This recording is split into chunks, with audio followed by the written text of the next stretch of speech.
In this show, we're going to deploy our ASP.NET Core Web API to an Azure Container App. What do I like about the Azure Container Apps? It scales to zero, which means no cost when you're not using it. Okay, so let's go ahead and create our API.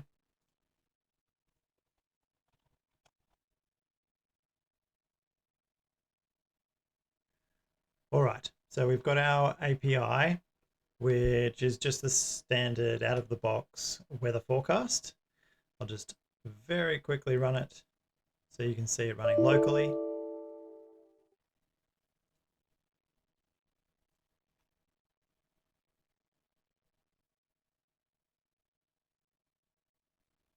And there we have it. So we want to see that running in an Azure Container App. How do we do that? Publish. So we can right click, publish,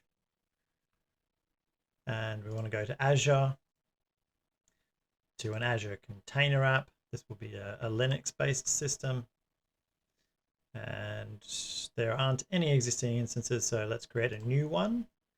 I'm going to keep the long ugly name. I'm going to put this in the same resource group that I've used before. No, I'm not. I'm going to create a new one called API Container App Resource Group. Yes. And the environment, I'm going to create a new environment for it. Again, I'm going to keep the long ugly name, which is essentially the date and time in reverse. Yes, I want to be in Australia East, and I'll just reuse that. Org Analytics Workspace, create. Now that's going to go off and it's going to create the resource group, the container app, and then there it is, that's created. Let's go and take a look. Now, resource groups, and I should have a container app resource group, which now has our container app environment and our container app. Cool. Now it doesn't have the code yet. It's just created the resource in Azure. So I'm just going to click next. So now the container registry, I'm going to reuse the existing registry. You don't need to create a new registry for each project. There we go. All right, now it's ready to publish. So let's go ahead and publish.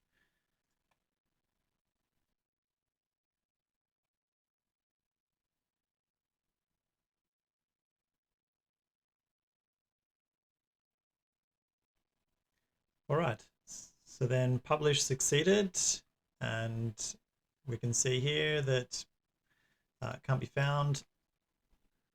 There's nothing on the root URL, so we'll just try and hit our Swagger. Actually, that's probably going to have the same problem. So we'll just try weather forecast. And there we have it. Our API is giving us a response. The Swagger wasn't working because we need to set the ASP.NET environment variable. This guy,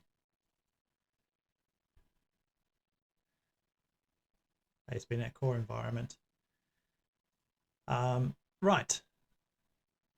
So that's now running in Azure. Now, an important thing here, let's scale down straight away, because otherwise it's going to cost you money when you're not using it. And like I mentioned at the start, one of the great features is it scales to zero, but it doesn't do that by default. So we come into scale, click edit and deploy, go to scale, and change that to a minimum of 0. And is 1. Let's go ahead and create that. It's going to create a new revision for us, which the current revision has a minimum and maximum of 1, and the new revision has a minimum of 0 and a maximum of 1. activating our new revision. And it stays active for about 10 minutes. If it doesn't receive any requests or there's no activity, then it will go to sleep and it stops costing you money. Okay, here's our revision. There's only one now because we're on single mode, and it's been well over 10 minutes, so it has scaled to 0, not costing us anything, and it's ready to go. When it does receive a request, given it's scaled to 0, we expect it to take around 10-ish seconds to warm up. After that, it's as fast as anything else. Now, cost again. If you come into your subscription and then cost analysis, you'll be able to see where you are spending your money. And at the moment, my main cost is the container registry. So check out the show notes. There's another show where we'll swap out the Azure Container Registry, which is costing us some money, for a Docker Hub registry, which doesn't cost us anything. Now, the next important step is to put our project under source control. We're going to use GitHub, and then we're going to hook up continuous deployment to the container app. So when we push a change and there's a new image built, this service gets updated every time we push a change to the source control repo.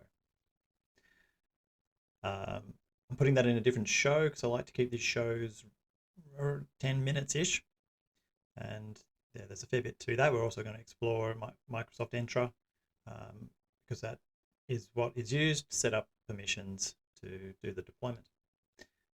So yeah, check the show notes for those links. Thanks for your time.